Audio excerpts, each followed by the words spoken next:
Welcome to my channel. آج بنات الناش کی قسط نمبر 20 کے ساتھ میں حاضر ہوں اور بڑا مزہ آ رہا ہے نانی کی باتوں میں۔ نانی اس بار کوئی نظر کی بات کر رہی ہے، نظر لگ جانے کی، تو اصغری اس حوالے سے ان سے بہت سی معلومات لیتی ہے۔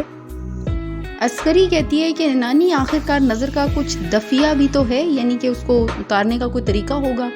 نانی: نظر والے کے پاؤں تلے کی مٹی یا لہسن، پیاز، مرچ، نمک چولہے میں جلاتے یا دہی کھانا چوراہے میں رکھوا دیتے ہیں، یا نظر والے کو کھلا دیتے ہیں، یا نظر رسیدہ کے ہاتھ سے گوشت چھوا کر چیلوں کو دے دیتے ہیں۔ بعض لوگ کھانے سے پہلے حق کے نظری نکال کر رکھ چھوڑتے ہیں، یعنی کہ کھانا کھانے سے پہلے کچھ پیسے یا کوئی کھانا یا کوئی چیز سائڈ پہ کر دیتے ہیں کہ یہ دینا ہے نظر کے لیے، ہمیں نظر نہ لگے۔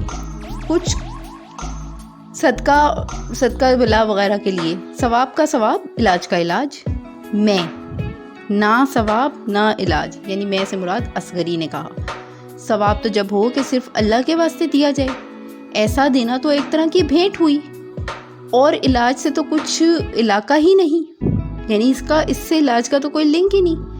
نانی: جو کچھ سمجھو، مگر نظر کے زہر کے انار کا منتر اگر ہے تو یہ ہے، انار نہیں، یہ اتار لکھا ہوا ہے۔ میں نانی: تم اتنی احتیاط تو کرتی ہو مگر کچھ اس کا اثر تو خاک نظر نہیں آتا، ہم نے سدا تم کو روتے ہی دیکھا۔ تم سے 1000 درجے تو وہ لوگ خوش ہیں جو ان باتوں کی بالکل پرواہ نہیں کرتے۔ نانی: بیٹی میرے رونے کی کچھ نہ پوچھو، جب سے آنکھ کے نیچے یہ مسا اٹھا آنسو نہیں تھمتے۔ میں پھر اس بیچارے لڑکے کو اسی طرح جھلائیے گا یا پھر کوئی تدبیر بھی کریں گی آپ؟ نانی: اس کی کھانسی کو تو ابھی 4 دن اور میں نہیں چھیڑتی۔ میں: کیوں؟ نانی: اس کی کھانسی کالی کھانسی ہے، اس کی بڑی عمدہ دوا یہ ہے کہ کالے گھوڑے کے سوار سے پوچھے، جو کہے سو کرے۔ 11 دن ہوئے ایک شخص کالے گدھے پر چڑھا چلا جاتا تھا، اس سے پوچھا تو اس نے کہا 2 ہفتے میں اچھی ہو جائے گی۔ رہا بخار، اس کی منتیں اتارنی مقدم ہے۔ دیکھتی ہو 4 چوٹیاں سر پر ہیں، گردن میں ہنسلیوں اور چاندیوں کا ڈھیر ہو گیا ہے، یعنی کہ نانی نے طرح طرح کے گنڈے اور طرح طرح کے تعویذ اس بچے کے گلے میں ڈال رکھے تھے، اور وہ یہ سب دیہات میں رہنے کا اثر تھا۔ سب سے بڑا عیب تو دیہات میں یہ ہے کہ دوسرے عورتوں پر کچھ اس طرح کی سختی اور قید ہے کہ بیان نہیں ہو سکتا۔ 8 10 دن کی بیائی ہوئی اور 3 4 بچوں کی مائیں، مگر گھونگھٹ کا تو بڑا چڑھا ہوا ہے، توبڑا چڑھا ہوا ہے۔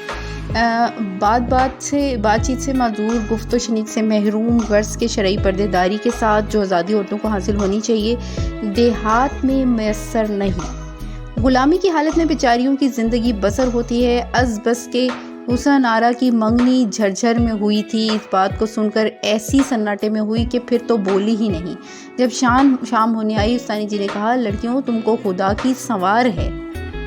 دیکھو یہ استانی جی کسی کو کوستی بھی ہیں تو اچھے الفاظ میں۔